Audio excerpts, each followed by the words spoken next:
السلام علیکم ورحمۃ اللہ۔ سورۃ الملک کی فضیلت کے بارے میں آپ نے پوچھا تو جامع الترمذی کی روایت ہے،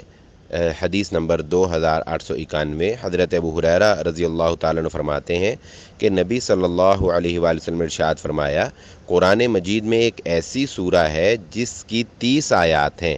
وہ انسان کی سفارش کرے گی حتیٰ کہ اسے بخش دیا جائے گا، اور وہ سورت تبارک الذی بیدہ الملک یعنی سورۃ الملک ہے۔ اور اسی طرح ترغیب و ترہیب کے اندر حدیث نمبر 1475 نمبر حدیث ہے، حضرت عبداللہ بن مسعود رضی اللہ تعالیٰ عنہ فرماتے ہیں کہ جس نے رات کو سونے سے پہلے تبارک الذی بیدہ الملک یہ سورہ پڑھی تو اس کو عذاب قبر سے بچا لیا جائے گا۔ اور فرماتے ہیں کہ نبی صلی اللہ علیہ وآلہ وسلم کے دور میں ہم اس سورہ کو المانعہ کہا کرتے تھے، یعنی بچاؤ کرنے والی سورہ، سورۃ الملک۔ اور فرماتے ہیں کہ جس نے اس سورہ کو پڑھا اس نے بہت ہی اچھا کام کیا اور بہت ہی عمدہ کام کیا۔ تو ان روایات سے یہ پتہ چلتا ہے کہ سورۃ الملک کی تلاوت کرنا، سورۃ الملک کو سیکھنا، اس کو پڑھنا، اس کے احکامات کو بجا لانا،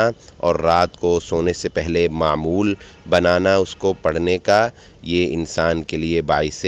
فضیلت بھی ہے، اور انشاءاللہ